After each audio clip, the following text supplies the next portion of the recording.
آخذين ما آتاهم ربهم إنهم كانوا قبل ذلك. Dua foto, dua peristiwa, dan dua reaksi yang seringkali berbeda. Di satu sisi, kita melihat siswa yang berani melawan gurunya. Di sisi lain, kita melihat santri yang begitu hormat kepada kiainya. Ketika terjadi kasus di sekolah umum, banyak yang menganggapnya sebagai ulah oknum.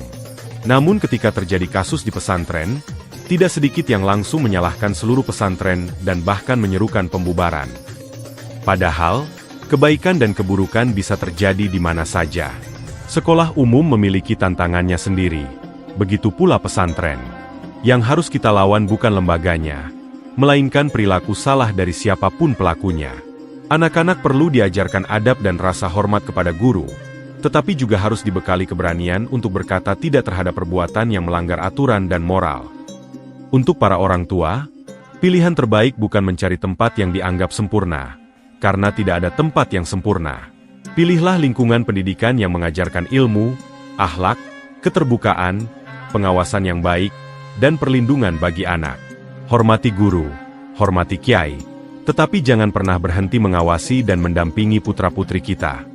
Karena pendidikan yang baik lahir dari kerjasama antara keluarga, sekolah, dan masyarakat.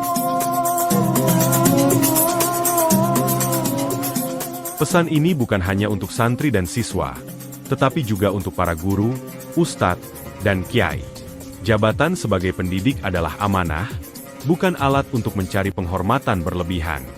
Ilmu yang diajarkan akan menjadi cahaya jika disertai keteladanan, tetapi akan menjadi petaka jika digunakan untuk menekan, menakut-nakuti, atau memanipulasi murid. Jangan jadikan agama sebagai tameng untuk membungkam pertanyaan. Jangan jadikan kata berkah, durhaka, atau kualat sebagai alat agar murid selalu tunduk tanpa berpikir. Tugas seorang pendidik adalah membimbing, bukan menguasai. Mengajar, bukan mengkultuskan diri. Semakin tinggi ilmu seseorang, seharusnya semakin rendah hatinya. Seorang kiai yang baik tidak meminta dihormati secara berlebihan, karena kehormatan sejati lahir dari akhlak dan keteladanan. Seorang guru yang baik tidak menuntut untuk ditakuti, karena kewibawaan lahir dari kejujuran dan kasih sayang. Ingatlah, murid dan santri bukan milik kita. Mereka adalah amanah yang suatu hari akan dimintai pertanggungjawaban di hadapan Allah dan di hadapan masyarakat. Maka jadilah pendidik yang dihormati karena akhlaknya, bukan karena jabatannya. Karena ilmu tanpa adab adalah bahaya, dan kekuasaan tanpa amanah adalah musibah.